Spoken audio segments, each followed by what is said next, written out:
Welcome to the 10-12, the podcast that covers all 10 teams in the Big 12 Conference, as well as BYU, Cincinnati, Houston, and UCF. I am your host, Phillip Slavin. Thank you for joining us for this week's loaded episode. And I mean, this episode is low-dead. We are wrapping up our position group ranking pods, and I saved the best for last. We are doing the pass rush. I am so excited about this one. This one was absolutely fantastic. Both guests are here. Don't worry.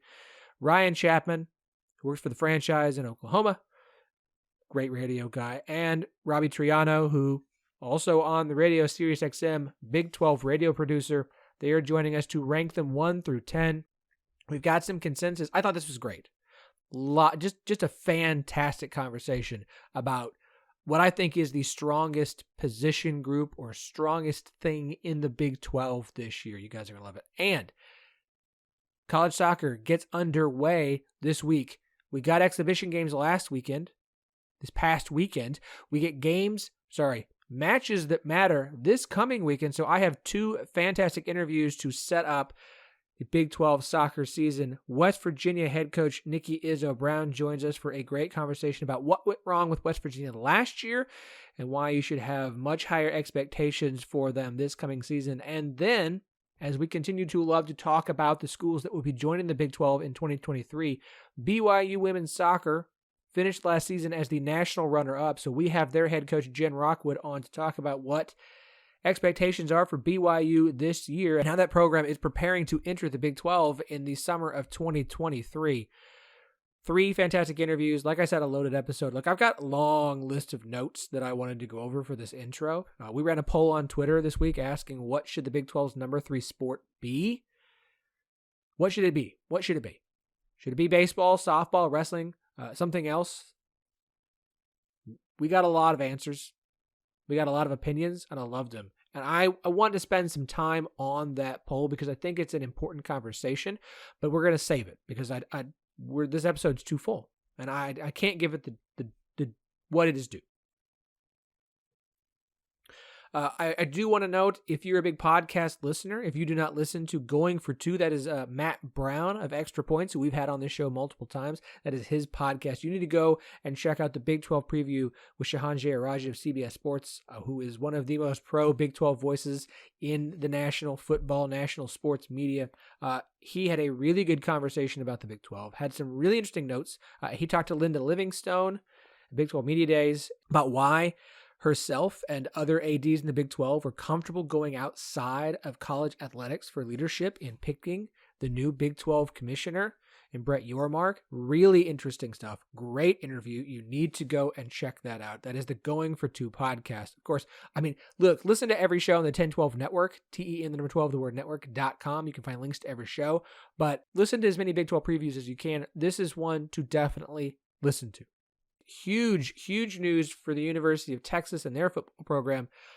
Orange Bloods, the first to report this, that transfer wide receiver Isaiah Nair, who transferred in from Wyoming, and I think is at worst the second best wide receiver on this roster, and senior offensive lineman Junior Angula are doubtful for the 2022 season after serious injuries. Like, Orange Bloods basically said there's a chance that they are out for the year. CBS also reporting this. Both apparently sustaining knee injuries during the first scrimmage of the fall. Their 2022 seasons are in doubt. This is bad news. This is bad. For an offensive line that we've talked about having depth issues and how much they're going to have to rely on youth to lose one of your best offensive linemen, not great. And a pass-catching group, when we did our pass-catching rankings, Texas was by far number 1. This takes a ding. Like, there's still plenty on this roster to be excited about if you're a quarterback having to throw to somebody. But let's not act like losing Isaiah Nair isn't a bad thing. That's a ding to a very talented receiving corps. Yes, they can have somebody else step up, but it's going to be hard. Not great news for Texas. Obviously, that's something to keep an eye on throughout this week. Another thing, keep an eye on this week, the AP poll, the first AP poll of the season, the preseason poll comes out on Monday. If you're listening to this episode on Monday, which I hope you listen to it whenever you enjoy, Monday, Tuesday, Wednesday, Thursday, Friday, we are still at 1 episode a week. Until next week, week 0, we'll be back to 2 episodes a week. Got a lot to talk about next week. Very excited about. AP poll out. I'm interested to see what it looks like. I'm interested in how many Big 12 teams are in it. I mean, we can expect to see Oklahoma, Baylor, Oklahoma State, and probably Texas. Does Kansas State actually get any votes? They didn't in the coaches poll. I think they should have. We will see. We will see. The coaches poll is whatever. The AP poll I'm much more interested in. Because I think it has a stronger emphasis on public perception heading into the season than the coaches poll do. Coaches poll is like, okay, cool, awesome. Did you do this or did an assistant do this?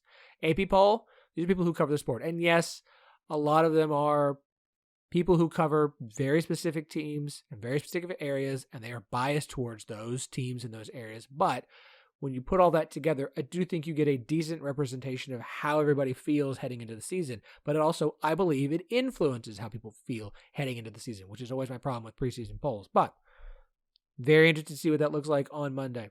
Home Field Apparel just put out Penn State as part of Big News Saturday Season 4. They have announced that Ohio State is the last one that's coming out next week. Penn State and Ohio State, two huge brands. Penn State is now the best-selling school, Big News Saturday, of all of them. It beat Florida, and Florida had a massive first day. Penn State just blew it out of the water. That puts Kansas State back to 4th now, which is still just stinking impressive that it's the best performing of all the Big 12 schools. How much you want to bet that Kansas State is 5th after Ohio State comes out and just sells like mad? Like, it feels like it's going to do just amazing numbers. Look, we're not buying Penn State. We're not buying Ohio State. We do have 2 shirts from Kansas State's collection, and they are amazing. So go to homefieldapparel.com. Check out Kansas State, as well as every other Big 12 school that is currently available, and it's all of them, current and future. It includes UCF, Cincinnati, BYU, and Houston. Don't forget to use the promo code NETWORK12, NETWORK12, and get 15% off your first order. Go to homefieldapparel.com. Make sure you're following them on Twitter. Use the promo code NETWORK12. Get 15% off your first order. Be rocking the most comfortable vintage college sports apparel there is this college football season. All right, reminder, 1012network.com. You can find every show, including the link to our newest show, Sons of UCF. They cover the UCF Knights. They do an amazing job. The Knights' new uniforms look freaking awesome.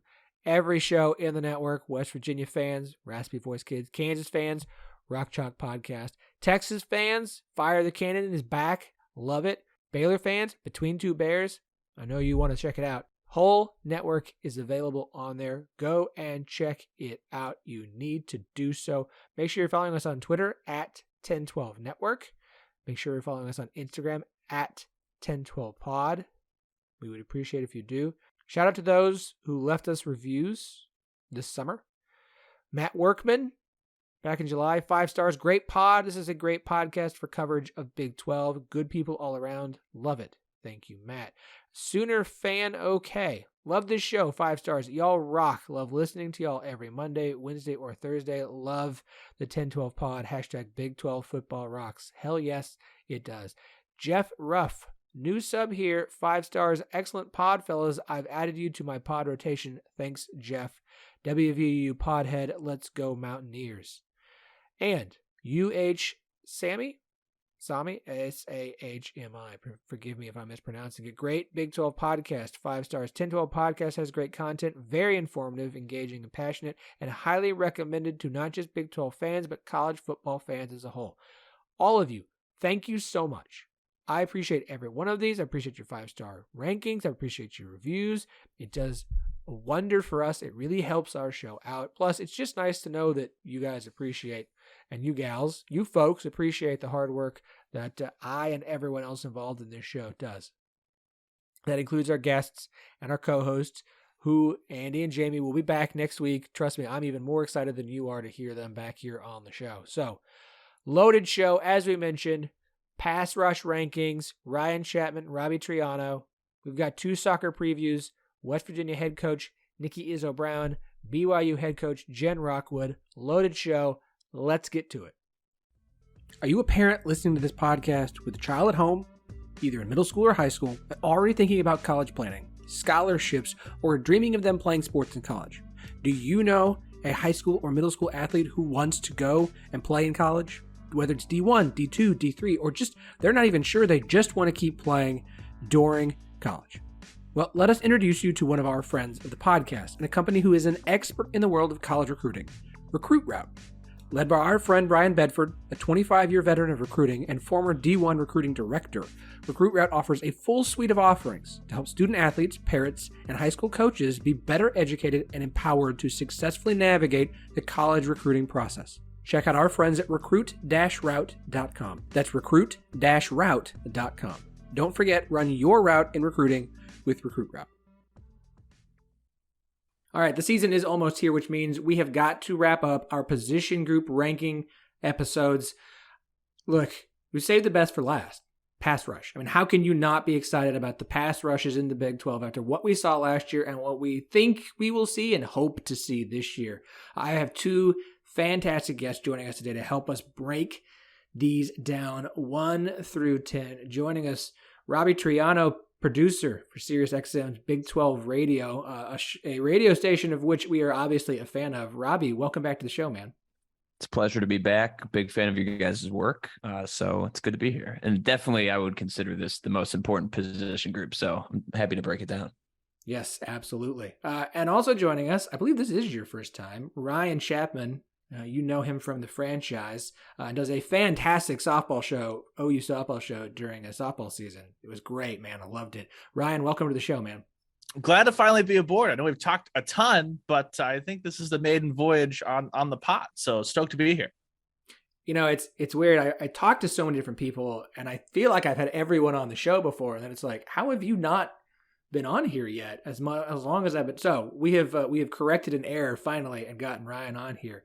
And what better time than ranking pass rushes, which I think is going to be super cool. Obviously, for pass rush, the way we view that is defensive line, defensive end, and in some cases linebacker, as positionless as college football has become.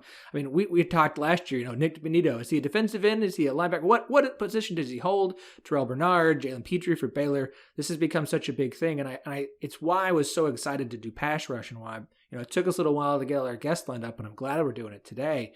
I think it is definitely one of the units I would say where, man, that rush is coming from somewhere. You don't know who's going after the quarterback. It could be a linebacker. It could be a defensive end. It could be a defensive end lined up at outside linebacker. It's such a fun unit, and it was so much fun to watch last year. Before we start counting these down, both of you, I'm just like, what is kind of your anticipation of what we might see in the Big 12 this year from the pass rush? Yeah, for me, I think this is the deepest group in the entire league, which is strange to think about because when you think about the conference, you don't hear about defense. Stereotypically, you hear, amazing high-flying offenses. I think that narrative's changing a little bit, and I think that the biggest struggle that this league has had is putting great defensive players into the league or putting them into the league at all. And I think this year we're changing the narrative on this. We have I think the top 5 defensive players in the league are pass rushers. I think they are on the defensive line. So for me, I think that is the strength of this league, definitely defensively. And honestly, maybe even in the entire league when it comes to the top position group, I think the DL is just fantastic this year. So a lot of key players as well. It's going to be extra fascinating too, because I think you're right that the talent defensively in this conference is found in the trenches. And when you pair that with, at least I don't know about you guys, my expectation is that the offensive line play is not going to be just sterling across the board this year. And so when you take those two things, you're like, okay, it's already going to be a conference that you have not just 1, 2, but you can go 5, 6, 7 deep that have at least one incredibly talented pass rusher. And then obviously when you get to kind of the top end, you've got whole just filled out units. There are a lot of offensive line coaches that I think are going to walk in Sunday mornings trying to do some quick advanced scouting and go, guys, we're screwed again. This is not going to be pretty. There need to be a lot of tight ends and running backs that need to pay extra attention to all of their blocking drills in fall camp because they're going to be needed against some of these defensive lines this year. Yeah, agreed. It's going to be really interesting. I feel really bad for offensive line coaches and offensive lines. It's funny you don't defensive line recruiting, defensive end recruiting in the Big 12 isn't something where you're seeing the studs go, and yet it seems like the Big 12 is developing them really, really well as we see a shift towards focusing on defense in the Big 12 over focusing on offense. All right, let's break these down. We're going to go 1 through 10. Number 1 at the top, I think the beginning of this conversation is going to be the most interesting because I think there are I will tell you this. I have 1A, 1B, 1C at the top and then a drop in everybody else. And so I'm really interested to see kind of how we stack up 1, 2, 3. Ryan, as a first-time guest, I'm giving you the honors of going first here. Who do you have as the best pass rush in the Big 12 this year? Yeah, no Jim Knowles, no problem, I think, for the Cowboys in Stillwater. And I think that, first off, you can look at it a couple of different ways. So if you're someone that values having the best pass rusher, the best guy, I know he's young. I know he's kind of going through a coaching transition, but guys, Colin Oliver was my preseason pick for Big 12 Defensive Player of the Year. I think that he was that good last year as someone who was just thrown out there, not really knowing what he doesn't know and just kind of reacting. And he was an absolute monster. Reports out of camp that this summer he's put on 20 pounds and has really rounded out his game. That's a scary proposition. And it's even scary when you talk about, okay, you've also got Tyler Lacey, you've got Brock Martin, you've got Trace Ford. Remember him? He was awesome. He was the young sensation, right? Until he got hurt. So I think that Oklahoma State, what they bring to the table is they have 3 different guys in like Lacey, Ford, or Oliver that you put them on their own defensive line. I'm just like, they might be primed to try and chase down double-digit sacks. And when you put them all together, just from a pass rushing perspective, I think that separates them a little bit from a spot like a Baylor that we'll talk about or something like that, where yes, it's a talented defensive line, but Baylor's more like eating up mass in the middle to stuff the run. Oklahoma State specializes in the pass rush. I do agree this is a 1A, 1B scenario, but for me, I have the Baylor Bears number 1 for them. And it's tricky too, because when you look at the numbers from last year, when it comes to Oklahoma State, they led the conference in sacks with 38 sacks, and they're returning their top 2 people who had sacks in Brock Martin and Colin Oliver. By the way, second in the league last year was Baylor at 24. So, just a 14 sack difference, which is incredible. But what I prefer with Baylor over Oklahoma State, they have a fantastic defensive line. I think we can compare those two, and it's tough to say which one is better because I think they're both great.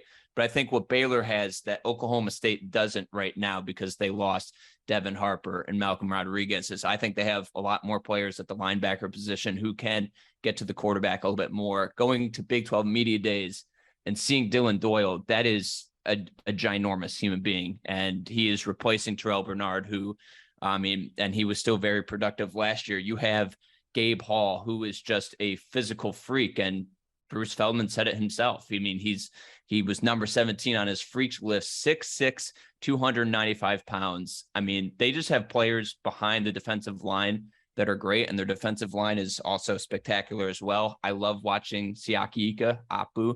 He's just, once again, another physical freak at the nose tackle position, 6'4", 350. That's a lot of burgers. That's a lot of eating stuff. And like, his stats doesn't necessarily like jump off the page. He's not a player that will get 10 sacks a game, but he is one that will completely disrupt the entire thing for the offense. He will put so much pressure on that offensive line that it will help the rest of his defensive players come in as well. You have Jackson Player coming from Tulsa, who I think is a great addition, that they can just swap back and forth. If Apu needs a break, here comes Jackson Player. And I think that you have Cole Maxwell as well. And you have, I just think it's an excellent defensive line. And we had Jeff Grimes on our show yesterday, the offensive coordinator for Baylor. And he's been coaching offensive line and coaching in general for about 25 years. And he said, I've never had this many big people on my team, returning big people on my team, coming to the offensive line and the defensive line. That's incredible that they have all of this returning talent coming back. So both these teams are excellent, but for right now, I have Baylor getting the edge over Oklahoma State. Okay. I'm with Ryan. I have OSU at number 1. All the talk is, of course, on Colin Oliver. All the talk is on Trace Ford getting healthy and coming back. somehow Brock Martin went from a first-team All-Big 12 player at the end of last season to not being a first-team player this season despite returning. He was second-team according to both Athlon and Phil Steele. Look, the interior of the defensive line isn't as good as Baylor's, and you do lose Israel Antwine, but Brendan Evers is a solid defensive lineman, and they seem to be able to continue to develop their defensive linemen well. The one thing here, and I think you kind of highlighted it, Robbie, is if there is a question for Oklahoma State, even though I have them one because the focus on pass rush is, how many of those defensive ends can you get on the field at one time? Can you get 3 of them on there? Because if you can get 3 of those guys on the field at the same time in some way, look out. The question is linebacker for them. You don't replace Malcolm Rodriguez and Devin Harper. Rodriguez now at the Lions, impressing Devin Harper with the Cowboys in Dallas. Like you just, Xavier Benson should be fine. Mason Cowboy fine. You're not replacing those two. So that is the big question is linebacker. But I do think up front, if we're ranking defensive lines, I'm not sure I would have OSU number 1. But if we're talking about pass rushes in particular, that's where I give Oklahoma State the edge because of the weapons they have to get at the quarterback. And I don't see enough loss there to say that they're going to suddenly go from number 1 in the country in sacks to number 101, right? So I think they're still going to lead the Big 12 in sacks this year. So I will give them the number 1 spot. Okay, so Ryan, that means number 2. Who do you have?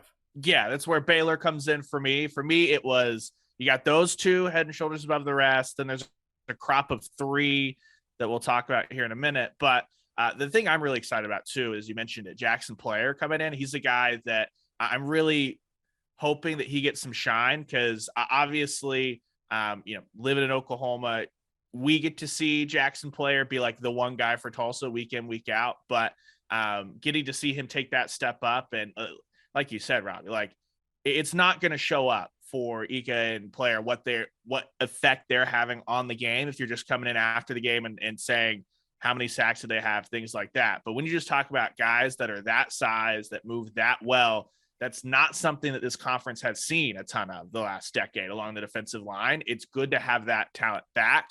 And then you just have like we're going to talk about whenever we get to Oklahoma, Dave Aranda and linebackers, it doesn't matter how many guys they lose, anything like that.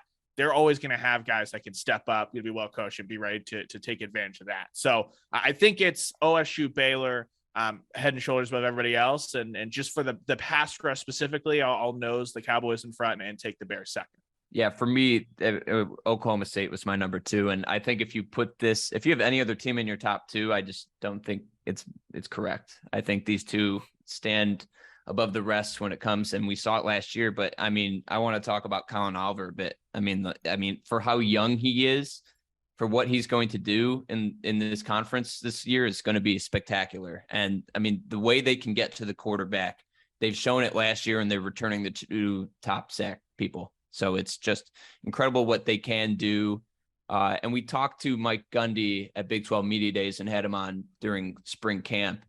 And he likes what Derek Mason has done so far. And basically he said to us that they're going to run what Jim Knowles did.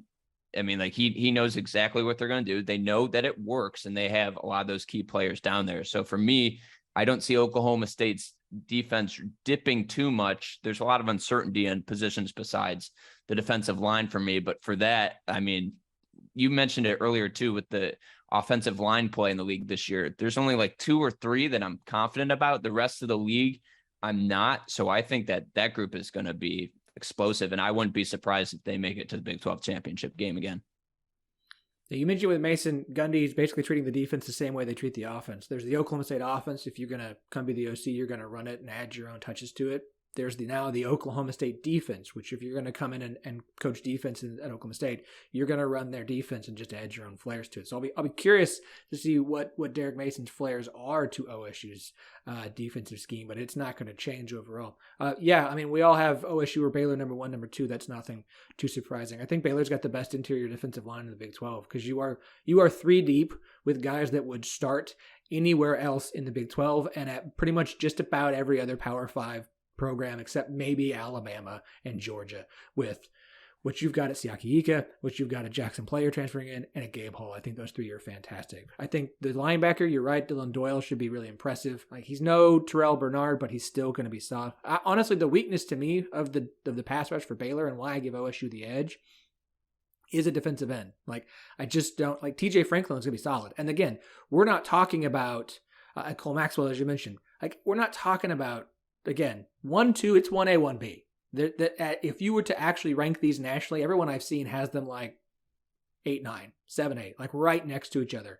And it's just a matter of what do you put more value on? Is what you can expect at linebacker from Baylor? I expect it to be successful. I expect them to be good there. I do think you'll see a little bit of a dip. I don't look. Terrell Bernard was ridiculous. Oh, by the way, Jalen Petrie is also gone, who was a freaking monster all over the field for them as well. So I do see that they might take a slight slip back, but we're still talking about two of probably the 10 best defensive line units and pass rushes in the country at 1 and 2. And they're in the Big 12. So I don't want to hear anything about Big 12 don't play no defense nonsense. You can, amen.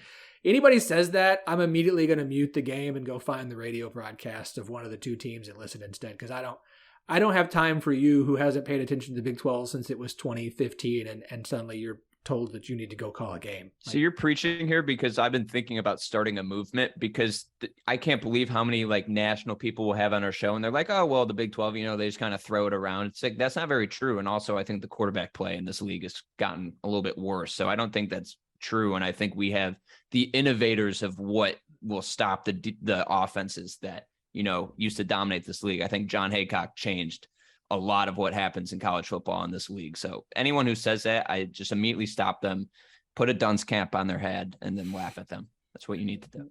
The Big 12 is the conference of innovation, and everybody just steals what the Big 12 does, and then the Big 12 moves on to innovate the next best thing to counter what everybody else is now doing that they did a decade before. That's how I view it. We may not have the best recruiting, but we've got the biggest brains. So, damn right.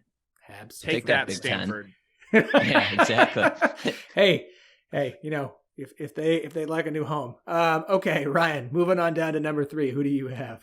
Yeah, so this next group, the next 3 teams, I find it really hard to pick through and separate those 3. So what I ended up going with for 3 is picking the best pass rusher out of this crop, because I think the talent as a whole is going to be pretty similar, which lands you with Felix and Duke Uzma, K-State. So give me the Wildcats, Chris Kleiman, what they've done. The thing I've been really impressed too is every year that team seems to get more and more physical under Kleiman, which I didn't think was a possibility with what Snyder and K-State was, you know what I mean? And he's just come in. The recruiting has gotten subtly a lot better at K-State, and they're a full built out defensive line. I know they're going to have to replace some guys, but when you've got the preseason Big 12 player of the year defensively coming in, when you've got a guy that can just put up 11 sacks and have just a ton of other tackles in the backfield, like he was just a menace last year, that's going to help everyone else kind of come along when there's so much attention being paid to one side of the line. So give me the Wildcats, K-State at 3. Yeah, I mean, we're in lockstep here. You hit on him there, but for me, I put a ranking of the top 20 players in the league this year. King Felix is number 3 for me. I think he is excellent. I think he's going to make a huge jump. I wouldn't be surprised if he's a first round NFL draft pick the time enters the draft. I think he's excellent. He does his numbers. 11 sacks last year. He's very, very good. And it helps that his defensive line is also great. You have Eli Huggins, one of the players I am looking forward to the most watching this year, because I've just heard so much buzz about him, is Khalid Duke. I've heard so much about this guy from a lot of people. Every time I post something on Twitter, K-State fans are like, well, you got to look for this guy. So I'm looking forward to that as well. And then you have Daniel Green, who last year had 13 tackles for loss and 3 sacks. So that's someone I'm also adding to the pass rushing ability. I like Kansas State a lot. And also behind the scenes, we have Felix on the show today. So I'm looking forward to that young man, because I think he has the ability. I vote him for Defensive Player of the Year in the conference. So I love what K-State does. And can we just stop saying K-State is the under the radar team in the league? If everyone says it, they're not under the radar anymore. So they're just good. They're just really good. You can't be the dark horse if literally everyone's like, this is my dark. Wait, no. Everyone's acknowledging you're good. Yeah. Find a new pick. Find someone else. Pick TCU. Pick West Virginia. That Kansas State's off limits now. That is literally what I said in the intro of last week's podcast. Like, they're not a dark horse anymore. When everyone's high on them, we ran a Twitter poll like, who's the dark horse in the Big 12? And Kansas State won it with 73% of the vote of like 2,200 people. Like, you're not a dark horse anymore. You're a contender for the Big 12 title. And it's okay if that contender list is 4 or 5 teams deep. Like, that just is what it is in the Big 12 this year. I know you want to say, well, the 4th or 5th. That's just the Big 12 being wide open. Dark horse has to be somebody that's like, a lot of things have to click right. They could, but we need to see that happen. So, like, you want to talk about West Virginia or TCU, that's fine as a dark horse. Kansas State's not a dark horse. We have a consensus at number 3 here. Like I said, I know you have them as a separate group, Ryan, below the first two. I think that Kansas State is closer to OSU and Baylor than you do. I do think it's a 1A, B, C situation here because of what they have. Eli Huggins, I'm with you. Like, the buzz around him, he could end up as one of the best, maybe the best nose guard in the Big 12. Like, that's going to be a big ask. But I think the potential is there. Your defensive ends, I mean, come on. Adeduke Ozoma, he's probably going to be, I'm just going to say it. I think he's the highest drafted Big 12 player when he is draft eligible. Like, when he decides to go, I think he's the first Big 12 player off the board. Now, there's a bunch of guys at Baylor who could contend for that. I think he's that good. And I think he's legitimate defensive player of the year candidate as well.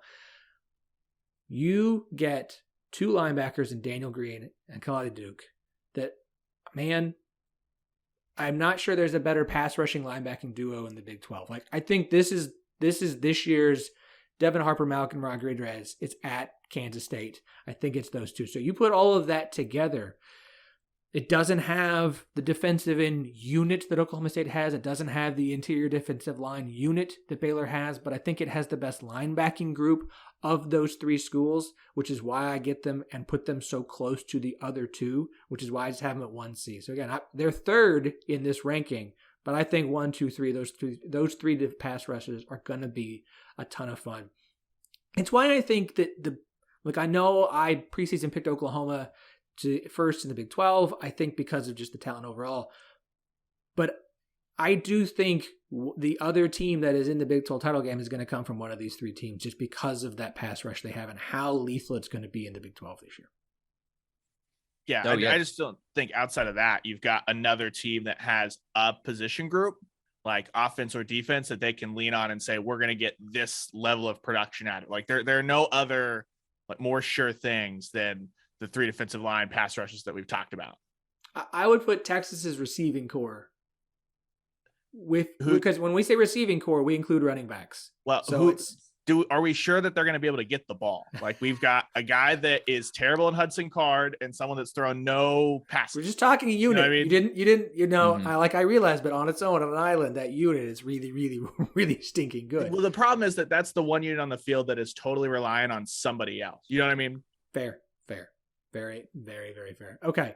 Well, I mean, quarterback is technically relying on the offensive line to keep them off their ass. So, that another glaring weakness in Austin. Yes. Yes. Okay. Ryan, number 4, who do you have? Yeah. So at 4, I've got the team that I cover, Oklahoma. They lose a lot. They do lose a lot in Isaiah Thomas and Nick Benito. I actually don't think losing Perron Winfrey is going to be that big of a deal. If you watched Oklahoma play last year, didn't really suit what he did, but Perrin also just checked out mentally of like half of those games. I had to ask at halftime in Lawrence if Perrin was even playing when I was on the field, but like that. So I don't think that's going to be a huge thing. The best interior defensive lineman Oklahoma has is coming back in Jalen Redmond. If he can stay healthy all year long, that's always been the big if for him, then he's going to have that kind of production. You've got Jeffrey Johnson coming in from Tulane, a guy that's shown he has the ability to wreck shop a little bit. He's going to have to find that consistency. Then you've just got a big rotation on the end between Reggie Grimes, Ethan Downs, Jonah Laulu coming in from Hawaii. David Agwebu should be a guy that steps up as a pass rushing linebacker. He's finally like dropped the weight to play middle linebacker. So I think that he'll be someone coming off the edge. And here's the most important addition for Oklahoma. It's Todd Bates. He's a guy that throughout his career, he's never not had an all-conference defensive lineman under him. That's something that Oklahoma's been lacking, like as far as a legit guy like that who can really develop the talent. So I think that when you just take the totality of the talent they had in the room that was not really being coached to the level it should have been. I think they'll take enough of a step forward. And the questions on that defense will kind of be elsewhere as they're kind of making the transition under Brent Venables. Yeah. My number 4 is not Oklahoma. Once Phillip told me that Ryan was kind of an OU guy or by that area, I went, oh God, because I don't think you'll like my rankings as much. They're not too far down, but we'll get to them in a bit. But my number 4 is Iowa State, just because I think they arguably have one of the best defensive players in the league, and that's Will McDonald. You can put him or Felix on DK Uzama. Pick your poison. I think they're both excellent. He's the best. I mean, he has the most sacks in Iowa State history. Last year, he had 11.5 sacks, 2.5 tackles for loss. I mean, they lose a lot of players on that defense, so that's my biggest worry. Do I just put blind faith in Matt Campbell that defense will have good players? Sure, but I think that if you have the best player or arguably the best player on your defensive line, that'll be great as well. We talked about Ryan Vance at Big 12 Media Day, who obviously plays linebacker for them, but he was another huge dude. And they had a lot of good things to say about that defense there. You got Isaiah Lee Jr., you got Junior Singleton, a lot of unproven talent there, but I'm just going to go with, you have arguably the best defensive coordinator in the league, and you have Will McDonald Jr. So going with Iowa State as my number 14. Okay. So at number 4, 1, 2, 3, as I mentioned, was 1 A, B, C. 4 and 5 are pretty close. And the difference between 4 and 5 for me, and we'll talk about 5 in a minute, is I picked unit over player. I like Oklahoma at number 4, and I like what they have as an overall unit and the depth of their pass rush better than I liked an individual player and what he had around him at number 5. So number 4, as you mentioned, Ryan, Jalen Redmond. I think Jalen Redmond is the most underrated defensive lineman in the Big 12 for how good he should be, and yet he gets very little buzz whatsoever. I believe, if I remember correctly, he was a second teamer for Athlon, third teamer for Phil Steele, who does a smaller defensive line unit than others. Some people put more defensive linemen. Steele just does 4. I like Reggie Grimes. I kind of like Deshaun White at linebacker, which I think is a nice piece for them there, because I do think linebackers involved. I loved the additions of Jeffrey Johnson at nose tackle out of Tulane, and I love the addition of Jonah. I'm going to say Ula. I'm going to mispronounce it. That's okay. Sorry. I'm going to get pronunciations down before the start of the season. Forgive me, everybody. Okay. It's a tough one. There's too many vowels. Yeah, there's not supposed to be that many from Hawaii. I think OU's depth, despite what they lost, what they brought in has helped to bolster a unit that had, you used the portal well. OU used the portal really well to bolster this unit. So a unit as a whole, I'm not sure. I think Jalen Redmond will probably be the best player on this defensive line unit. I don't think it has the individual highs that a couple other teams will have later on, but I think as an overall, I'm really high on it, because this was a really good pass rush last year. I think everyone talked about OSU and Baylor, and I think Oklahoma was right there with them. And so I know, again, you lost a lot off this unit, but as an overall collection, I think this is still going to be one of the better pass rushes in the Big 12. So I've got them at 4. Yeah. The other guy we didn't mention from Oklahoma is the true freshman, Jaron Canick. We don't really know how he's going to be used, as far as, is he going to get slid into their kind of nickel outside linebacker hybrid. I'm all in by just renaming this. Give me all of that, especially when you give me just fast animals. But he's I think the biggest. If he can come in and contribute, that's a huge upswing guy for Oklahoma, outside of just Jalen Redmond being healthy. Very good. All right. Well, Ryan, number 5, who do you have? Yeah, it's Iowa State for me, right behind with Will McDonald. I don't have the faith in Matt Campbell that you have. I think that Matt Campbell is correctly rated for doing what he did, getting Iowa State here, and that last year is a huge indictment on a lot of what's happening, just as far as having all the expectation, just frankly being really mediocre. But what they've done defensively, you can't deny. And really, it's funny because this is an asset to the Iowa State defense, but a negative if you're just talking about the pass rush is that they don't really pin their ears back a whole lot and really come after you, because they can just sit back there and play in that umbrella. So if you can lock down Will McDonald, which is not the easiest thing in the world to do whatsoever, then you kind of have a little bit of a chance, not because they're just going to be in your face obliterating you, but you're just okay, now I have to sit back here and pick apart this defense, which is very, really tough. So that's the slight ding I give them, again, when we're just talking pass rushers. not defensive line, anything like that, but just when it comes to the pass rush element. That's why I had Iowa State just a hair behind Oklahoma, just because Brent Venables is going to blitz like a madman. Oh boy, now I'm feeling a little insecure now that I have Oklahoma a little bit lower, because I do not have them at my 5 spot. I have West Virginia coming back, and just the main reason why I have them head from Oklahoma is I just kind of know more what I have at West Virginia. Oklahoma lost a lot of good talent on that, and when you look at what exactly is coming back, I think their leading sack getter was Jalen Redmond with 3.5. I just don't. I can't put a lot of faith into that yet. That is the group that I think that will make me the most wrong by the time it comes around, just because, I mean, Brent Venables is arguably the best defensive mind in college football. But for West Virginia, I mean, Dante Stills Jr., I think he is arguably a top 5 defensive player in the league. I mean, he had seven sacks last year. I mean, they return a lot of good talents there as well. Jared Bartlett. And I just think this is a team. They've shown consistency on the defensive side. You know, Neil Brown is supposed to be this offensive mind, but their defense is really what has carried them since he's taken over. I like that group a lot. And I'm just seeing Dante Stills in person. He is massive. When it came to the top 3 people I saw at media days, he was just a freak. And so I like that group a lot, and putting more faith into Dante Stills than Oklahoma right now, just because he's proven, and no one at Oklahoma yet has technically proven it yet with their production.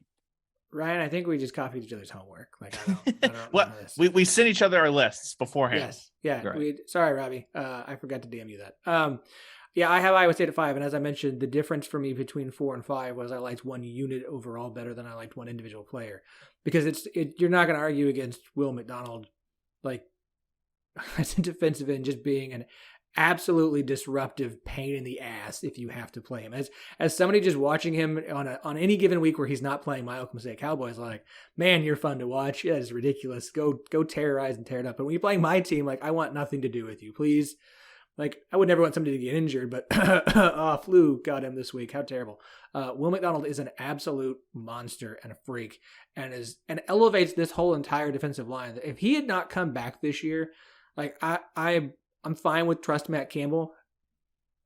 He alone brings them up to 5, because other than that, like, they'd probably be in the bottom 3 of the conference. Because you talk about what we don't know about Iowa State. Like, I am high on Orion Vance too. Like, I had him as a first teamer over Sean. I think he's going to have a really nice bounce back year. I think that's big for them. I think Isaiah Lee at nose tackle should be solid for Iowa State. And I do. It's kind of a faith in Iowa State on defense more than like a faith in individual players, because I do think they have so much to replace from last year. So I am putting some faith in them. But that's how much Will McDonald is worth on this defense, is that he props them all the way up to 5th on a unit that I would probably put closer to 7th or 8th if he had not come back this year. Yeah, for sure. He's that dude. Yeah, it's just good. That dudes, you got guys, you got dudes. And then you got monsters, and I think he's more of a monster even. When's the last time Iowa State, which the correct answer is never, like when we just talk about like the Bruce Feldman freaks list, like that's usually reserved for teams that can recruit and can't develop talent. You're just like, look at this athlete they can't do anything with. And you've got like, we're going to Ames for a top 5 freaks list guy. Like, it's just a huge feather in the cap to what Campbell's done. Yeah, no opinions, whatever on Campbell. Like, the dude knows what he's doing. The dude knows how to coach, and that staff sticks around for a reason. Like, staff retention, it should be a higher on the how good of a coach are you. Now, granted, returning production is only good if it's good. Returning coaching staff is only good if it's good too. But Iowa State's got a good one. Okay, Ryan, number 6. Who do you got? That's where I slotted Mr. Stills and his Mountaineers. You mentioned all the production on the field. The guy who actually really sold me on this defense this year was Neil Brown at Big 12 Media Day, because I know that was a question he fielded a couple of times. And when you go through enough of the Media Day stuff, you can kind of tell when this coach is putting on his happy face and he's like, this is the time to pump up the program, when the press conference, all that stuff. And when the coach is looking at you and just going, no, like, these dudes are going to be legit. And when Neil Brown looked over and was like, yeah, no, I really believe that this is going to be the best defense. A lot of that starts with the front 7 that they've put out. That was just a little bit different. So I'm excited to see what they can do as far as keeping that developed, because it's been like, okay, They've been awesome in Morgantown, and it hasn't often traveled the last couple of years under Neil Brown. Let's see what Stills, if he can throttle it forward, because really the only down season he's even had since he arrived at West Virginia was the COVID season, and everything was so weird in Morgantown with games getting moved around and all that stuff. It's hard to hold that against anyone. Yeah, number 6 here. This is where I finally have Oklahoma, and for me, it's just they lose a lot, and I talked about they lose a lot, but I just don't know who exactly is going to merge yet, and that's fine because I think this is a team that by the end of it could be top 4 type of defense in the league. And I mean, they lose Nick Bonito, they lose Brian Asamoah, they lose Isaiah Thomas, Perrion Winfrey, all elite type of NFL players that they get. And when it comes to the returning, Jalen Redmond, I talked about 3.5 sacks, 4.5 tackles for loss. He leads the team. Second behind them is Reggie Grimes with only 2 sacks. So for me, this is a wait and see, but I just trust what exactly Brent Venables is doing. And honestly, there's a lot of narrative about Jerry Schmidt, and it's great because a lot of people talk about what the job he does. And then today I saw photos of the players before Jerry Schmidt and then after. Holy Christ. I mean, like, a lot of these players are just absolutely jacked. So that is something that will probably bite me in the butt. But I mean, there's a lot to be positive about for Oklahoma this year, but it's strange that a team with only their punter on the Big 12 all team is number 1 in the league. And it's not number 1, but number 2. But like most people, when you count the rankings, Oklahoma is on most teams or most publications first. So very interesting team. I think the most intriguing team in the league this year, just because of all the turnover. But I mean, I just trust Brent Venables and what's going on there. Okay, I want to ask you guys this because I've talked about this on the show a few times. We get in the postseason, we get a first team and a second team. In preseason, we only get a first team. My belief is if the Big 12 had put out a preseason first and second team, that if you had added all those players up, Oklahoma would have been near the top of actual players who preseason are predicted to be really good. And I think it's just because you had so many other individual guys on other teams that you felt so good about that a lot of Oklahoma players got pushed to the side. Had you had a second team, I think there would have been a lot of Oklahoma on that, and it would have evened up with the Kansas States of the Big 12. Well, I think it's just, honestly, there's a ton of turnover, and there's a lot of like guys that you feel 90% about, but when you've so when you talk about wide receivers, Marvin Mims probably the 4th or 5th guy on a lot of people's ballots, but because like if you watched Oklahoma a lot last year, he was only throwing the ball in the first half, basically, then he didn't get the same chance of production as everybody else. You talk about defensive line, Jalen Redmond. He's missed a ton of time. Like last year, he had a meniscus tear. So he missed like the middle of the season, and he's still one of the more productive guys coming back.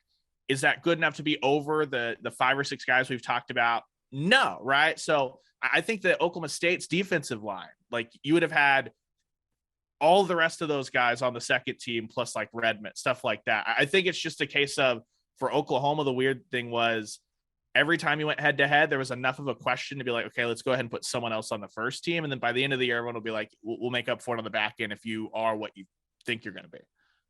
Yeah. And based on that media poll, this has nothing to do with pass rushers. Who voted for Spencer Sanders? I had Dylan Gabriel for mine, and it's like, I understand he was the Big 12 quarterback of the league last year. I don't think you can say he is the most talented one this entire year. And I think weapons-wise, I don't think he has the most. I have Dylan Gabriel was mine. So for those people, I think those people were a little scared. I think they should have just voted Dylan Gabriel because we know what he does and he has the talent. Spencer Sanders obviously gets benefit of the doubt, but that was one I was shocked that didn't go Oklahoma's way. I also think it's when we don't know how many votes somebody got, the difference between Spencer Sanders and the second guy could have been 1 vote. So right. It feels like because you only put out one list, it's like that's how much better everybody is than everybody else. And it's like, no, it's like there's only like 2 unanimous players on the list this year. Right. I think there's usually more than that. And I think that just speaks to how many players got included. And it's just that these ones won out. And that's why I said, like, this would have been the year I would have been intrigued by the second team just to see how close were other teams to get more players. How close was second team quarterback to first team? Like, I think it's really wide open. And so you end up with the safe pick in Spencer Sanders at quarterback because that's who was first team last year. That's the one guy who comes back you feel the most. It's the most, the most is over, predicting other guys that you don't know as well. Okay. Sorry, side tangent. The All right. I can't believe I did this. And let me put it this way. Just like 1, 2, and 3 we're grouping, 4 and 5 we're grouping, 6 and 7 we're grouping. And I cannot believe I have this team at number 6 because I really did not think I would have them this high coming into it. But I actually have Texas. And it's another situation of I like the collection of parts better than I like the individual player of who is going to be at number 7.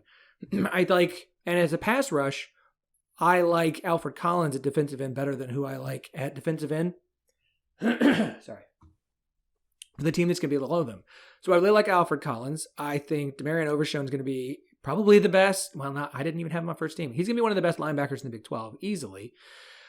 And I like what linebacker does. Keandre Coburn, Moro Ojomo. I think I like this unit as a whole. When your best player is a linebacker, that's probably, as far as your pass rush goes, I'm not sure that's the best thing. But again, kind of like OU versus Iowa State, my situation with Texas over who I have below them is I like this unit as an overall unit better than I like the one guy I know the most about in the team that's right below them. So I've got Texas here. I know that things can always be worse, but I have a hard time thinking Texas' defense will not get a little bit better this year. And I do think even though the defensive line is a weakness for this defense, I don't think it's going to be as bad as it was, especially in the pass rush. We'll see about run blocking. But as far as a pass rush unit, I do think it would be better than it was last year. Well, you think you're shocked at what you just rolled out.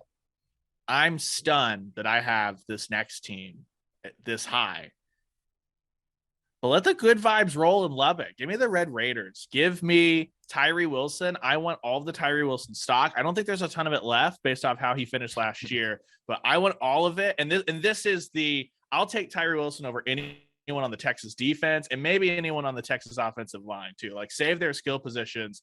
I think Tyree Wilson's that good. And he's just buried at a spot that's just refused to play defense for the last decade. So 7 sacks last year. I think he was just scratching the surface of what he can be. Get DeRuyter in there. And I think that there's just going to be some basic stuff that's been missed the last couple of years from the Red Raiders as far as what they're doing technique wise. And as a whole, they've got some other guys too, but Tyree Wilson for me is the whole reason that Texas Tech is here and finally off one of those bottom rungs defensively in the Big 12. You are not crazy. You're not crazy at all because Texas Tech is my 7th team as well. When I saw Tyree Wilson at Big 12 Media Days, an expletive came out. Oh my God. Blank. He is a massive human being, 6'6", 270. He was by far the most impressive person I saw the entire 2 days there. He was massive. He got all of our hosts' attention. Okay, that guy, he's a problem. And then you look at Dane Brugler, who does his NFL, classes and where he ranks him for his edge class for this upcoming draft.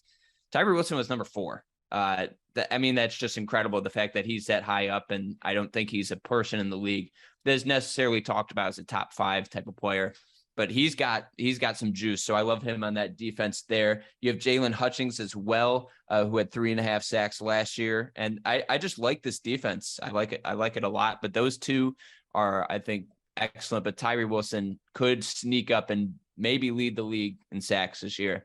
I think he has that type of ability and that physical traits to do it. So yeah, a lot of juice in Lubbock.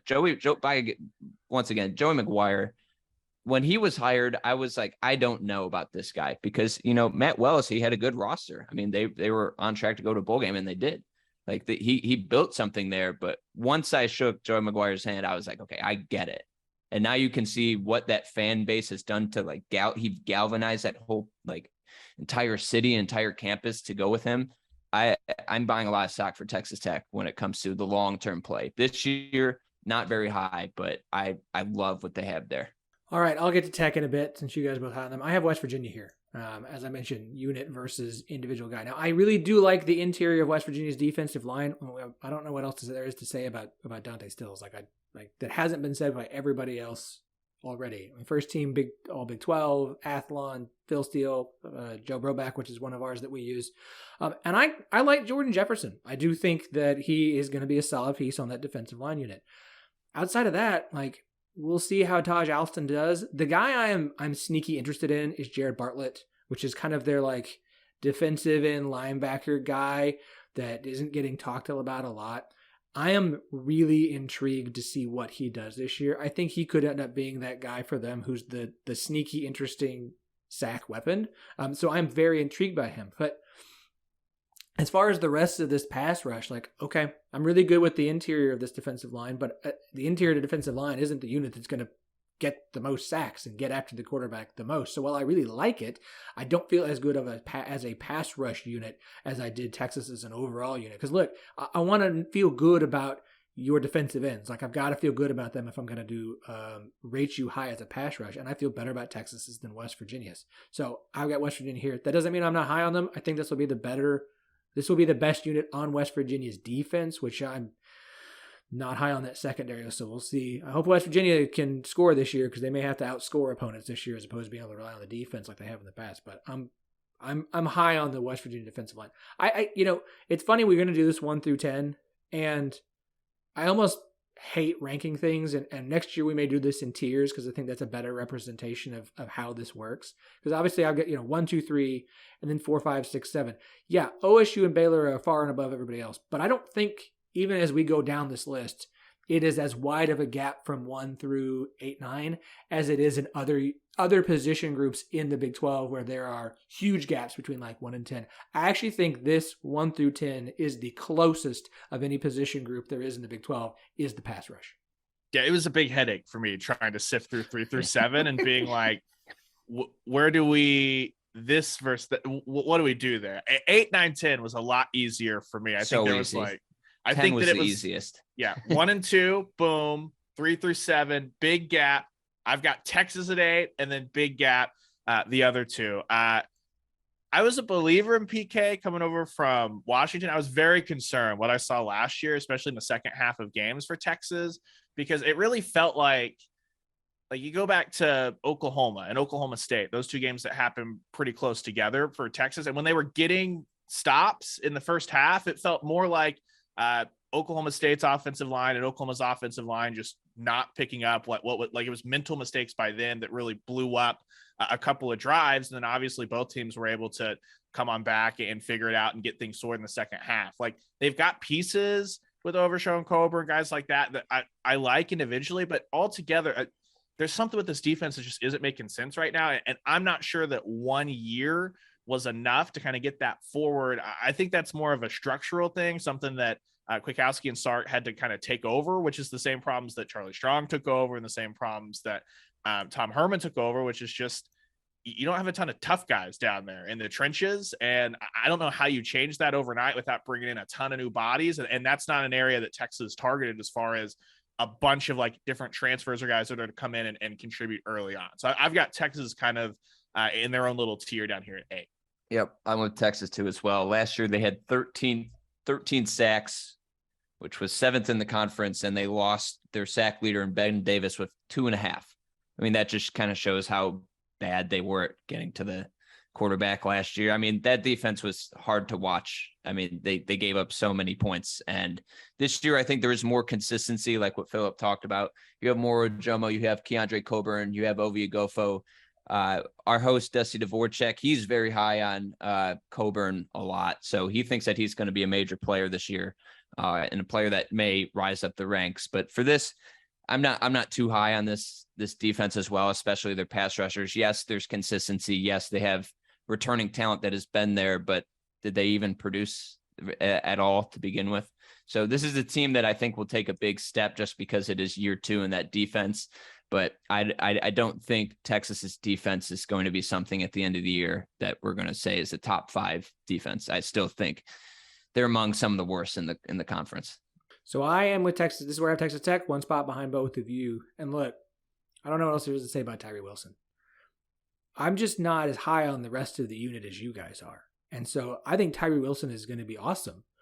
But I don't know how to feel about everybody else on Texas Tech's defensive line. Like, Jalen Hutchings could be solid. I don't feel great about their linebackers. Like, I know Krishan Merriweather should be solid, but like PFF does not have him graded highly as a pass rusher. Texas Tech's defensive line as a unit, has not been great the past few years. So much so that they had these incredibly talented linebacking groups for 2 straight years who didn't look very good because they were having to cover up for a bad defensive line. So it's great that they're going to have a great pass rusher as an individual, but like, how much can I rely on the rest of that line to allow him to be effective, just like they couldn't allow the linebackers to be effective as well? Like, I think he's good enough. It doesn't matter what the rest of the defensive line does. He's going to get his. He's going to get his sacks. He's going to get his tackles for loss in the backfield.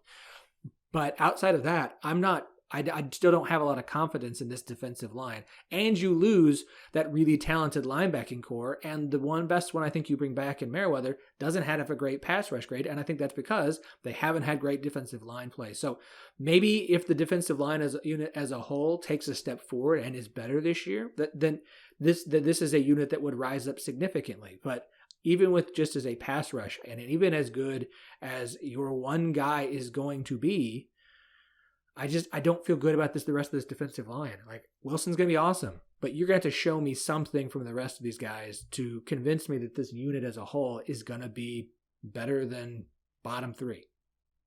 Well, no, yeah, agreed. Yeah, they're going to have to undo a decade of just refusing to play defense. Or just not doing it, coaching it well, doing well. I there's a lot of reasons they haven't done well. Part of it's a lack of development. Part of it's a lack of recruiting. Sometimes I don't think they put defensive schemes that matched well with what they wanted to do on offense. And so we'll see. I'm not as high on the defensive coordinator hire as everybody else is. I know he's really experienced, but I think it's one of those, you're getting somebody. There's a reason Texas Tech is able to pick him up here, and maybe he helps a guy who has never been a head coach at the collegiate level before kind of learn some of the things that need to be done. But I don't think that necessarily guarantees he's going to be as good a defensive coordinator as he has in the past. I think he's on the backward slide, but we'll see. Okay, Ryan, number 9, bottom 2 for us. I feel like we're going to have another consensus here. So I'd say we've all got the unanimous bottom 2, it looks like, TCU and Kansas. So I'll just separate the two of them now. This was one of the hardest things for me. As we've kind of been prepping, I've flip-flopped this a couple of times, weirdly enough, more than like the top of the list. But here's what I ended up at. I really, really like Lance Leopold and the staff. I really do. I think that they're doing a lot of good work, but they just don't have the caliber of players that Gary Patterson had left behind. And so I'm going to give TCU the edge just because they'll have better personnel, even though I think Kansas will still be better coached. Maybe by the end of the year, that coaching can kind of catch up. It's just been such a long haul back that we all know about for Kansas to just fill out the roster, much less kind of be able to compete on the field. So I'll nose TCU in front of Kansas just because of what Gary Patterson left behind.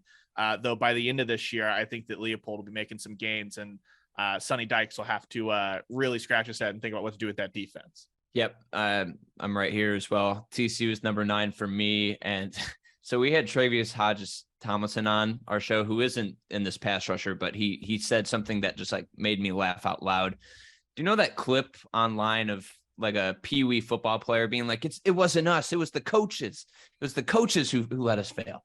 Okay, well, he basically came on and he was like, we have so much talent on this defense, and last year we were put in no situation to succeed by any of our coaches. Basically just like putting gasoline on Gary Patterson and then throwing a match on him, being like, okay, you were the reason we didn't succeed. And I think this is a defense that may be rising up. I like Dylan Horton a lot. He was number 16 on Bruce Feldman's freak list. Last year he had 4 sacks and 6'4", 279.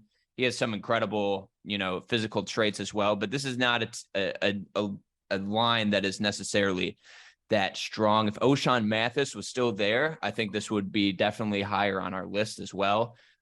Sad that he's not there, but this is just a lot of unproven talent there. And, this is something we're going to have to watch throughout the year. But that quote by Travius, I just keep on thinking that. I'm like, okay, is this really going to be as bad as we think, that they don't have Gary Patterson? And everything I'm hearing out of TCU camp is like, I know that every time there's a new coach, it's like, oh, it's so much better here. We're excited. It's fun. You could tell it was palpable. It was very palpable talking to those players. So this is not very high and comes to pass rush, but for a team that can rise up the defensive rankings, I think TCU is one to watch. Yeah, I'm with you. And I think that last point is the key here with TCU is, can we have some addition by subtraction by not having the Gary Patterson mess at TCU anymore? And I love the hire on defensive coordinator, pulling in Tulsa's DC. Like Tulsa's been producing some defensive talent who is NFL caliber and going to the NFL. And I think and I cannot believe I just forgot his name and I have to Google it. Otherwise I'm going to feel like an idiot. Sorry. But like I'm very high on him now. And they left, as you mentioned, plenty to work with. Like, it's not like the cupboard's bare here. TCU was the third best recruiting program in the Big 12 the last few years, even with all the stuff that has left due to the NFL or due to transfer. It's not like the cupboard's bare here. It's still one of the more talented rosters. Joe Gillespie. God, it was driving me crazy till I looked it up. So yeah, TCU here is at 9. And it's because there's not an individual player as good as what Texas Tech has or West Virginia or Texas. There's not a unit that we feel good about. But if there is one pass rush that I feel has the best shot to move up the most on this list, and obviously if you're at 9, you've got the most room ahead of you outside of 10th place Kansas. But I honest to goodness, if there is one unit I said they would be the biggest mover potentially because of just how much unknown, it is TCU's pass rush. It could be a lot better. Like, and I agree here. Like, what you get in Dylan Horton, I think he's going to be pretty solid. We'll see with the linebacking. You get D. Winters back at linebacker. Let's see what he looks like. I think, what was it? Not terrible pass rush. Actually, in all of the grading by PFF, like, his pass rush was better than his rush defense, and was just right there with coverage. So, like, he's not a bad piece to have coming back. And again, how much of the defense last year was just Gary Patterson, and how much of it's going to be better because you're not dealing with the Gary Patterson mess? And I kind of think it's going to be better because you're not dealing with the Gary Patterson mess. There's a much better vibe in that program right now. It's a much better energy. Shoot, like people are going. You get to go and video practice. Yeah, I mean, unbelievable. I don't know what TCU is going to do now that everybody knows what plays they're going to run, so they're going to be really easy to defeat. But I never understand the purpose of that. It's not like any other team is going to be like, oh, that's something we haven't seen. Every team in college runs the same thing. They just put it in they say different words for it. I mean, like, the fact that we have to treat them like they have, it's like Area 51, and like we have to protect these things like there's aliens on campus. It's ridiculous. That's why, like, when those journalists at Oklahoma went up and saw on the top of the building, it's like, yes, do your job. Like, journalism. Yes. Well, Georgia just won a national championship last year with every practice being open. So clearly that's a huge disadvantage. Maybe just recruit like Georgia. Yeah. Oh, okay. All right. Thanks. Now we know what to do. Thank you, Ryan, for bringing that to our attention. Anytime. Okay. So we've all got Kansas last. I guess let's put it this way. Instead of all just sitting here trashing Kansas, because it's what gets done a lot, where are you high on Kansas's pass rush this year? I think that they actually had some nice production toward the end of the year at the interior last year. Granted, grading on a curve for Kansas. And that there were some moments, like, you look at their last month of the season, and it wasn't like they were a total walkover, right? And I think that came a lot of teams were actually having to show up and actually take care of business up front. And that's how Kansas was able to kind of start getting off the field a little bit. So I think it's going to start from the inside out for the Kansas defensive line. Like I said, I think there's still a couple of years away from being able to kind of get off the bottom rung here, just talent-wise. I think the development and coaching's really come along. I don't have much to say about this. They lose Kyron Johnson last year, 6.5 sacks. Their best player, just in general. Now he's in the NFL, got drafted. I'm putting my hands up here. I'll wait and see. I like Kenny Logan a whole lot. He's in my top 10 for best players in the entire conference. I think he's excellent, and I think he's a good player, but in the pass rush, I don't know how important he's going to be. So putting my hands up, Kansas, show me what you got. I'll say this, Kyron Johnson is gone, but they did a really good job in replacing him by bringing in Lonnie Phillips out of Miami of Ohio. And obviously you're coming in from a MAC school. It's going to be a learning curve there, but like, you did as good a job in replacing Kyron Johnson as you possibly could. Ryan's point is good. I think they got better. It is an experienced defensive line. You got a redshirt senior in Sam Burt. You've got a junior in Keenan Caldwell. It is going to be the worst pass rush in the Big 12. But like we said, this is the best unit in the Big 12, 1 through 10. I think it's the closest 1 through 10 you'll find at any position. I don't think this will be a worse unit than it was for Kansas last year. In fact, I Agreed. think Kansas upgraded on defense across the board with what they brought in through the transfer portal. I don't think anybody did better in the transfer portal than Kansas did. In everybody who left was someone you're like, okay. And everybody they brought in was someone you went, okay, that's better than what they had. And so, like, the defense as a whole should increase. The defensive line, the pass rush might not be better. It might just be better because you actually had a full offseason to prepare your team with a really good coaching staff as opposed to coming in at the last second, not getting as much time with them. And if the progress we saw from the beginning of the season to the end of the season has continued through the summer and into this year, then this is a pass rush that will be better than it was last year. Again, you can't just replace Kyron Johnson, but I do think Lonnie Phelps, that is a name to know. I think he's going to be really good for them. I think it's a name we're going to be talking about a lot throughout the season on this Kansas defensive roster. Two quick questions there. Nerf gun to your head. Do they get the over 2.5 wins? And if they do that, what Big 12 team are they most likely to beat? Yes, I am on the over. I am all over the over. I absolutely think they're going to find a way to hit the over. Which Big 12 teams? So let's see. That means they have to beat Duke and they have to beat Tennessee Tech. Hold on. I'm going to pull up. So here's their home games. They have Iowa State at home, TCU at home, Oklahoma State at home, Texas at home. Not great. And the teams I think that they could win, Texas Tech, West Virginia, they are on the road. So it's difficult for them. I am on the over, but finding what team they're going to beat, I mean, I have no idea. You got to circle November 19th. That's the big one. A demoralized Texas program. Oh, yeah, that's right. I should have penciled in a win against Texas. I should have done that. After all the hype of all the season, when they hammer out another 8-4 caliber campaign, that's everyone's going to throw their hands up and no one's going to want to. The library will be rocking in Lawrence.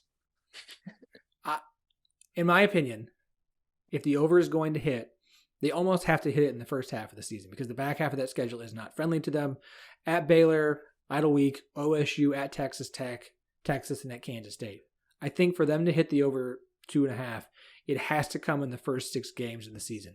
So that's Tennessee Tech, at West Virginia, at Houston, Duke, Iowa State, TCU. You get Duke, Iowa State, TCU in a row.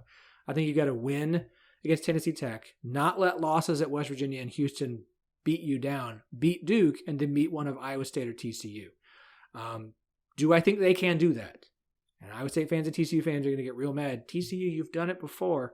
In recent years, like, I think they can. And I think they have to, because if they're going to hit the over, that's the most obvious spot for them to do it, is one of those wins over Iowa State or TCU. Unless West Virginia in week 2, coming off a game against Pitt, West Virginia is just not good, and JT Daniels is not good, and that defense is lost as much as we think they did, and somehow Kansas goes on the road and starts 2-0.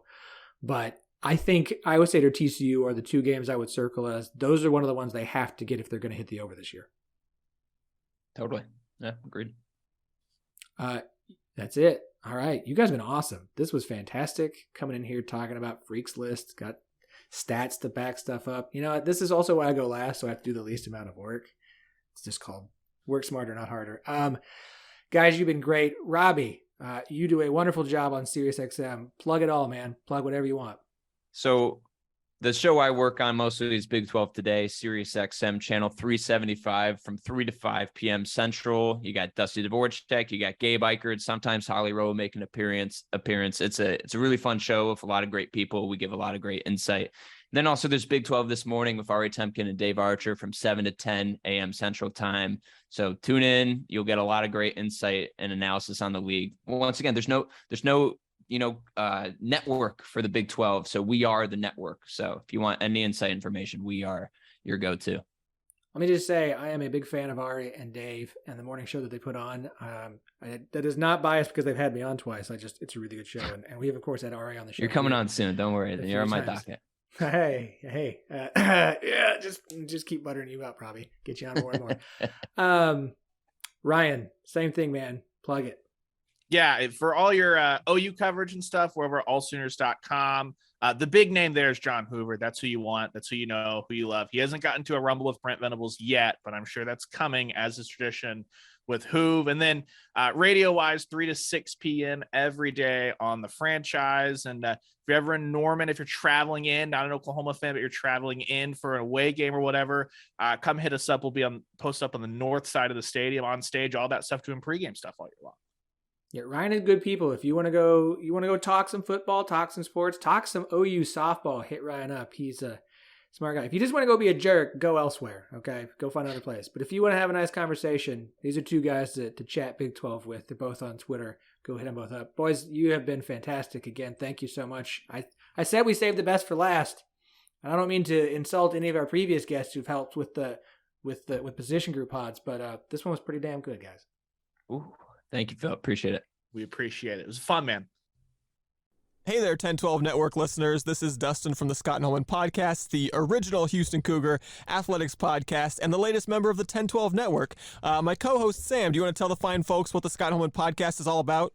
I sure do. We come on here at least once a week and we talk all things going on in the world of Houston Cougar sports. Plus, we usually find time for some of what's going on in our future conference, our current conference, and really the college sports world at large. We're not just a football, men's basketball podcast. We really pride ourselves here on the fact that every single team that wears the Scarlet and Albino in Houston in their jerseys gets time on our show. Plus, from time to time, we bring on some guests ranging from opposing team experts to even former Olympic great Carl Lewis. So be sure to search the Scott and Holman Podcast wherever you listen to podcasts. And remember, we spell podcast P-A-W-D cast because we are oh so funny like that.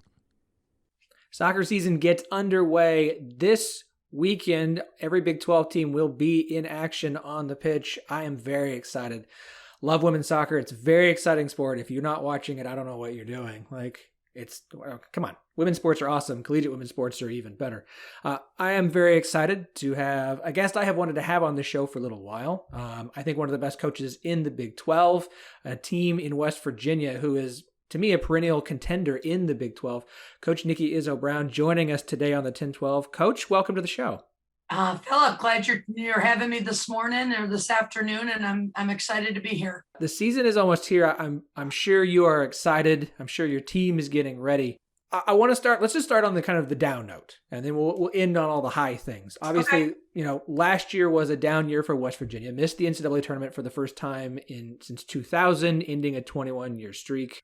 It's a very everyone has down seasons. It's sure. Understandable. So I'm curious from you. What do you view as the struggles with last year's team, and what are you guys doing to try and correct those things in preparation for this upcoming season?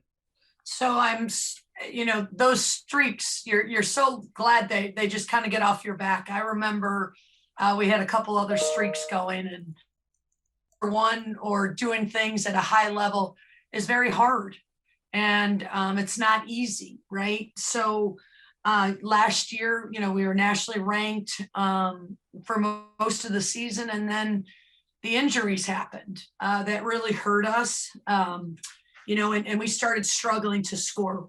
I always say this, lots of bridesmaids, but not the bride. We were getting a lot of ties last year. We had a winning season, and unfortunately, we didn't do enough in the win column. So, with that being said, we have to get healthy and control that, and coach needs to be very mindful of that into the season. COVID, we got a little COVID in us last season also, so we're going to try to do our best to hopefully avoid that stretch.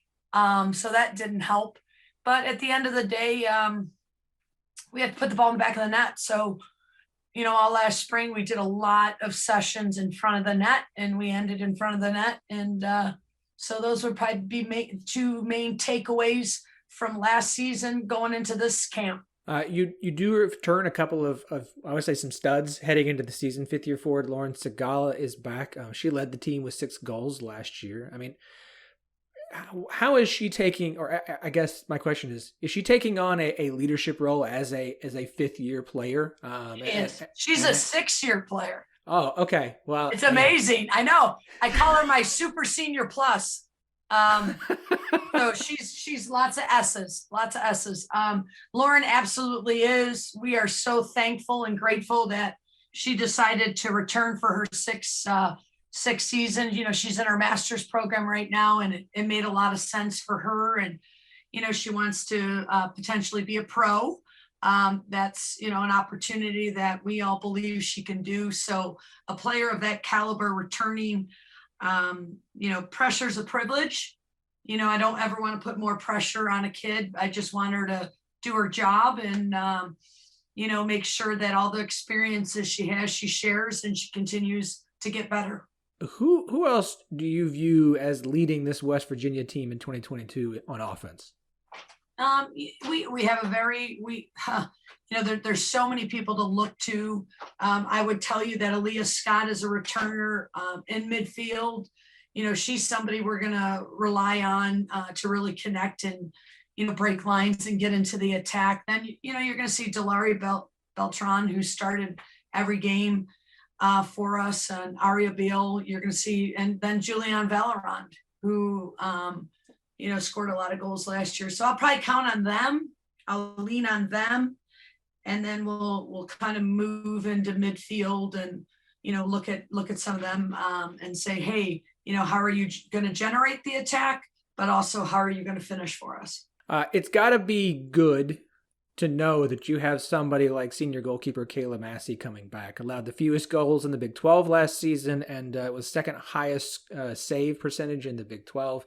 I mean, that's incredibly percentage. It's looking to have a rebound year. It's got to be nice knowing that you've got somebody manning the goal that you can rely so heavily on. Yeah, we're really excited about Kayla. She is definitely a piece of that puzzle of leadership, but also somebody that knows her job. And, that's one thing with Kayla. She's been here. She's obviously has years under her belt, but she's also proven herself on the pitch that, she can perform at a high level inside her job. So we're real excited about Kayla and what she can do. Sorry, Kayla, not Kayla. I really appreciate my notes app auto-correcting her name for me so that when I go back to read it's the right one. So great. So good. Look, I feel like you guys should have a bounce back season. As you mentioned, injuries were a big part of last year's, downturn. That's not something you can predict. But I feel like West Virginia and the program that you run is a consistent contender in the Big 12 and one that expects to be in the postseason. But it seems like national expectations for the Big 12 this year aren't very high. Soccer Wire put out their preseason poll for 2022. Only TCU from the Big 12 was ranked at number 7. Texas was among those receiving votes. Those are, of course, the only two teams in the Big 12 that made the NCAA tournament that last year, which just feels like a down year for the Big 12. Obviously, Oklahoma State, typically a very good team. TCU's become a power. There's you guys. How do you view the Big 12 heading into this season? Was last year just kind of a dip and we should see a conference putting 4 or more teams back in the NCAA tournament? Or is there maybe a sign that the Big 12 is just kind of going through some struggles? No, I think COVID definitely was, a little bit of bump in all of our roads last year, but it was nationwide, right? I think what's important, and hopefully we'll have a conversation at the end of the year, is, you have so many great coaches in the Big 12 that are experienced and recognize that, we're not ranked right now, but what's important, similar to what we didn't do last year, is that we're ranked at the end of the year. So you're going to see the likes of that Texas Tech and the likes of the Oklahoma State and the likes of Texas and so on and so forth continue their journey and really focus on, finishing strong at the end of the year. Yeah, it was unfortunate. And, I know we talked as a conference, we were disappointed that we didn't get more in, but, I'm just going to call it an outlier year. And I know that there's a lot of strong teams returning, like you mentioned, TCU, Texas, of course. But I think there'll be some other programs that are going to creep up and do their job, especially at the end of the year. You guys have a very nice non-conference schedule. You open with Indiana. You've got a preseason ranked Penn State on the schedule, Auburn and Clemson. When you set up your non-conference schedule, because this is something I'm always very intrigued by, like what do you look for in how you guys set that schedule up? Well, I have a lot more wins if the woman doing the scheduling wouldn't schedule such opponents. So, my philosophy going in is that we have to see ourselves at the highest level. So our non-conference schedule is incredibly complicated this year. It is. We are going to test ourselves in every way. So my hope is failure is the best lessons and the best way to see some of your strengths, but more importantly, your weaknesses. So hoping that part of our season, we get it fixed. We go into conference play, get it fixed. And then obviously the most important part of our season is the NCAA tournament. It's going to be 2023 is going to be a big year for the Big 12 in the summer. Obviously, 4 new schools are joining the conference in BYU, Houston, Cincinnati, and UCF. All 4 sponsor women's soccer, so that's 4 coming in, even with the 2 that will eventually leave. Looking at the 4 coming in, BYU, national runners-up last year, preseason number 3 team. That's a program that's very good in women's soccer. I mean, how do you view the Big 12 moving forward? Is this a conference that is just going to get better even after OU and Texas leave and with the 4 schools coming in, or is it just going to stay as good as it is? Absolutely. No question. We know BYU. BYU is definitely has the pedigree and is going to show us that, they've been at the dance and they've been in that final game. So we're welcoming them with open arms. And then the other 3, they're very, very strong in women's soccer, and they're only going to add to what the Big 12 has done, and put teams in the NCAA tournament. And hopefully we will get the national champion out of the Big 12, but I only see those schools enhancing the Big 12, and making us and continue to make us a Power 5 in women's soccer. It's a conversation we've had here on the show quite a bit as I've brought different coaches of different sports on of, some sports are going to see a dip or a loss just because of OU and Texas leaving and how good they are. We talk about softball and baseball, but I think there are some other sports you look at with what is coming in, even with what you're losing, the conference is only going to be better. I think men's basketball is an example of that. And I definitely think women's soccer is. I mean, you're adding, Texas is a very good program. OU has been solid in the past, but you're adding BYU and 3 other schools that I do think care about women's soccer and do strive to put out successful programs. Absolutely. Absolutely. I would, I 100% would I endorse what you just said. We're only going to get stronger. I think Texas and OU are 2 strong programs. I hate to see them leave, but at the end of the day, I'm excited about the 3 coming in, and what they're going to bring. Sorry, 4 coming in. It's okay. It's okay. Coach Izzo-Brown, you have been fantastic. Thank you so much. Okay, I'm gonna put you on the spot here before we go. I'm sorry. I have to do this. You don't have to answer. You can give me the coach speak. It's okay. Who wins the Big 12 this year? Yeah, who wins the Big 12? Our goal is that West Virginia will win the Big 12. That is our standard of excellence. So at the end of the day, we want to win the conference championship, and then we want to get to that tournament and hoist the 2nd trophy. So our goal is to win that championship. That's what I love to hear. That's the answer I would expect. I love to hear it. Coach, you have been fantastic. Thank you so much for your time, and good luck to you and your ladies this season. Thanks for having me. This is Brandon Phoenix, a.k.a. I Also Hate Pitt, joined by my brother, Jeremy J.N. Phoenix. We are the Raspy Voice Kids. We do the Raspy Voice Kids podcast. If you love West Virginia University, you will love our podcast. If you don't care about West Virginia University, you will love our pop culture segment. It begins every single episode. You can join in the fun anytime, any place. Get at your boys. Okay, so as we continue to try and do here on the show, we want to continue to introduce you to the 4 schools that will be joining the Big 12 next summer and some of the teams and the coaches and the programs that will be joining the Big 12 as well. Obviously, with soccer getting underway this week, everybody's going to be hitting the pitch for their first games. I wanted to talk to one of the schools that's coming in that, everybody should know about. The BYU women's soccer team finishes national runners-up last year, losing to Florida State in the championship game. This has been a fantastic program, and one of the reasons I think women's soccer in the Big 12 is probably going to be even better once the 4 schools come and Oklahoma and Texas leave than it is right now, joining the incredible crop of coaches that are already in the conference.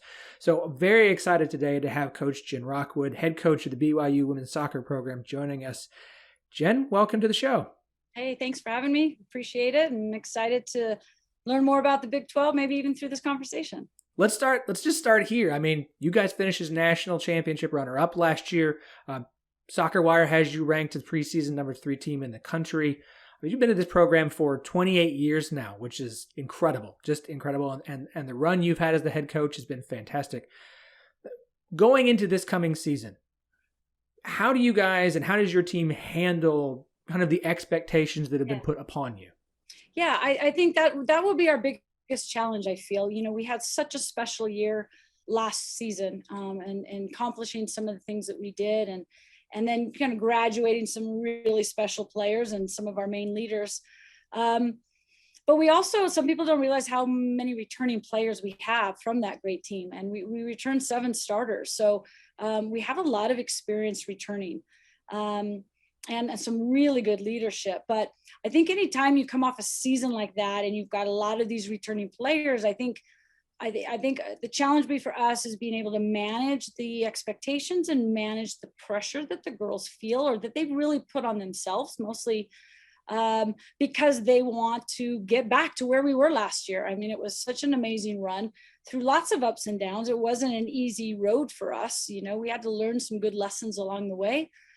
But I think the girls feel after our spring season, last winter semester, we had 7 of our 8 freshmen that we signed graduated early and came and joined us during that semester, and we got 10 spring games in. So we had a tremendous spring season, and I think after that, I think the team's thinking, you know what, why not expect to get back to the national championship game?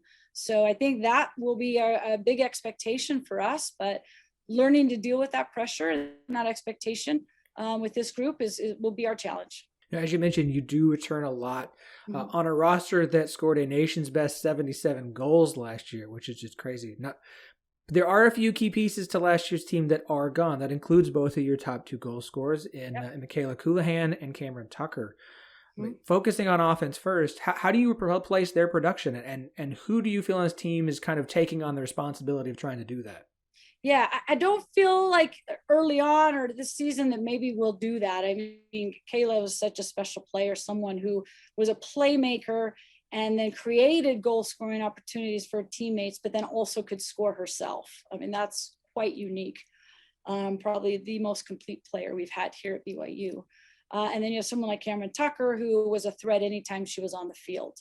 I don't think we'll be able to do it with just 2 people coming in. It obviously has to be a collective situation. But we have 2 girls. We have Bella Felino and Rachel McCarthy, who actually weren't starters for us last year, but played starting minutes off the bench.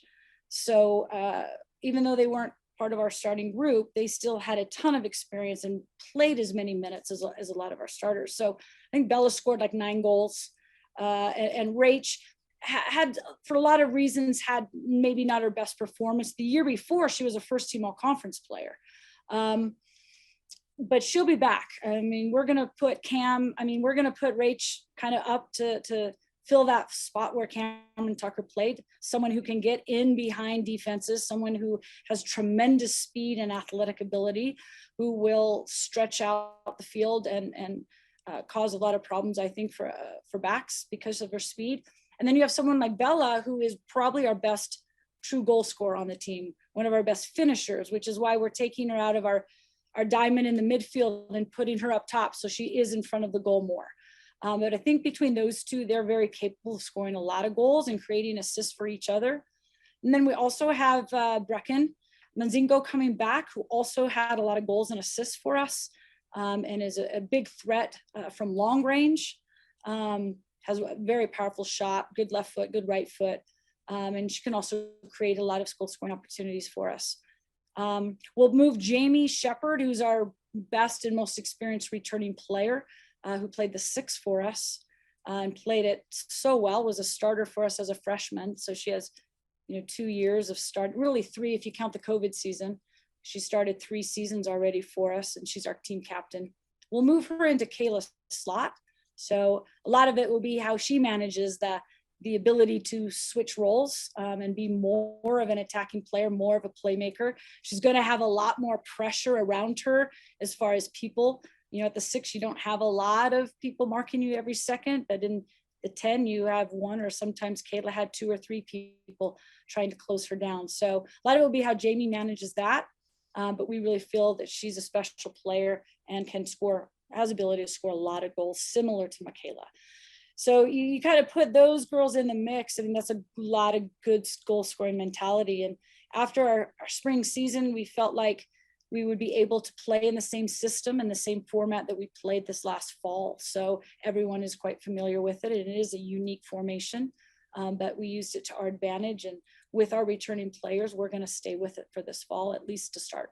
That's awesome. That's fantastic. Now, on the other side as well, gone is goaltender Cassidy Smith, who'd been with the program for a very long time. 7 years. Doesn't happen very often. Man, no, even with COVID, that still feels like a lot. It is. Allowed just 13 goals last season. I mean, who's going to take her spot, and how confident are you there in the goal? Yeah, we, again, we're in a unique situation with our goalkeepers. Last fall when Cass came back, we knew that we needed to get some time and some experience to our second string keeper, our backup keeper. And fortunately, we scored a lot of goals last season in several games. So we felt comfortable in giving Savannah Empey those minutes. So Savannah got some good minutes in games in the fall, though they were when we were already pretty in control of games, but still that's something. And then we did play 10 spring games, 2 full 90s in each of those 5 days. And she was able to start in each of those. So again, she doesn't have a start yet when it really matters in a full counting game, but she does have some good experience leading up to it. So we feel really good with Savannah in goal. We also have a freshman, Tegan Sill, who has been phenomenal as a freshman, and she has a huge future ahead of her for us. So only 2 keepers. We actually have 3 goalkeepers on a church mission right now, which we weren't anticipating, but those things happen, and we have to be able to, work around the missions that the girls decide to go on. So we have a return missionary coming in January, so we didn't feel that we wanted to go out and find another goalkeeper because we really just need a third keeper for 4 months. So this will be the first season that we've only had 2 keepers available. So we're hoping and expecting we can keep them healthy. We know they can do the job in goal, but we need to be able to keep them healthy. Yeah, health always a huge factor in any sport Sure. to success. Next year, you are one of the 4 schools that will be joining the Big 12, joining UCF, Cincinnati, and Houston. Obviously, you've got a season to prepare for, but how are you preparing this program for that transition into a new conference come next year? Yeah, I feel like we're very fortunate in the opportunities we have to prepare because the WCC is such a competitive conference. This last fall, obviously Santa Clara won the national championship the previous year. They played in the Final Four this last year. And so we had us at number 2, Santa Clara at number 4, and Pepperdine at number 15. So 3 WCC teams in the top 15. So having to prepare for those teams, we have to be ready for the best. And so I feel like the preparation that we have going into our last season of the WCC play will really get us ready to make the transition into the Big 12. I mean, yeah, looking at your schedule, obviously, as you mentioned, conference play alone, Soccer Wire preseason, Santa Clara at number 5, Pepperdine at 17. In the non-conference, you've got Arkansas and North Carolina, who are both preseason top 10 teams. I mean, you have not held back on challenging this team with the schedule that you put together for this season. Yeah, because we're in the WCC, we feel like we need to play a very competitive non-conference schedule, not only to get big wins for potential at-large bids, but to prepare us to play against some of the best teams during the conference play. So we're not afraid to go out and play the big name teams, on the road or at home. And the fun thing is, the Alabama and Arkansas games are return trips from when we went out there. So yeah, those are huge games for us, and just want to challenge ourselves to prepare us for the WCC. And, playing North Carolina is kind of a bucket list item for me, being to go out to that program and play them there. That's something I've never done. We were hoping it would be a regular accounting game, but it didn't work out. But we felt it would still be beneficial for us to go out there for an exhibition, really give us an idea of where we are early on, and where we need to go after that game. So we really look forward to that this weekend. As we mentioned up top, you've been the head coach of this program for its entire existence, 28 years. For those people who are fans of the National Women's Soccer League, they might be familiar with a player by the name of Ashley Hatch, who just won the Golden Boot, was named the SP Award winner for Best in NWSL Player this summer. She, of course, is one of your former players, a member of the BYU team from the past. I mean, what's it like seeing the success that she is currently having professionally, and what kind of benefits are you seeing for the BYU program because of the success she's having, both in the NWSL as well as getting opportunities with the U.S. Women's National Team? Sure, just super excited and proud of Ashley and all that she's accomplished. She's one of the hardest working players that's ever come through our program. I've known Ashley since she was probably about 12 or 13 when she started coming out to our summer camps. And so I was able to follow really her development over her youth time, and then obviously getting her at BYU and seeing how much she developed from her freshman year till her senior year. So much of that is just due to her hard work. She spends so much time away from practice working on her own skills. And that's turned her into a natural and true goal scorer, which is what she does so well. It's been just really fun to keep in touch with her over the years. She comes back, she married a kid from Provo, is finishing up at BYU. So she's been back in the area and coming out and practicing on our fields. And so it's been fun to see her and just the success she's had. You know, it hasn't been an easy road for her. She got her first cap with the national team as a senior here at BYU. It was fun, played up at Rio Tinto. So we were all able to go up there, and I'm running around like a proud mom, taking pictures of her warming up. And that was pretty fun. But, you know, she didn't immediately get a lot of opportunities with the full national team. She played some with the 21s, but she's just really taken advantage of her NWSL experience and made the most of it, and has played so well at that level that she got the call back, and now has had some really quality minutes and caps with the national team. And so obviously that helps our program, knowing that someone is able to accomplish what she's accomplished by coming here to BYU, that those doors and those avenues are open for those who are good enough and who put in the time and energy and work to get there. And Ashley has earned everything that she's received. She is such a hardworking, she's such a great kid, and such a great ambassador and role model to these young soccer players. Coach Rockwood, you have been fantastic. Before we get you out of here, I want to end on this. Like I said, joining the Big 12, you've been the head of this program for this long. For Big 12 soccer fans and Big 12 fans in general, what is one thing that they need to know about your program when they arrive in the Big 12 and begin Big 12 competition next season? That we are going to expect to be competitive right from the first year. TCU was in our conference, so I'm familiar with that program. We've played a lot of the teams in non-conference games. It's extremely competitive, but we want to compete for a championship right from the start. We're going to come and play a style of very fast, high pressure, high scoring, attacking soccer that's fun to watch.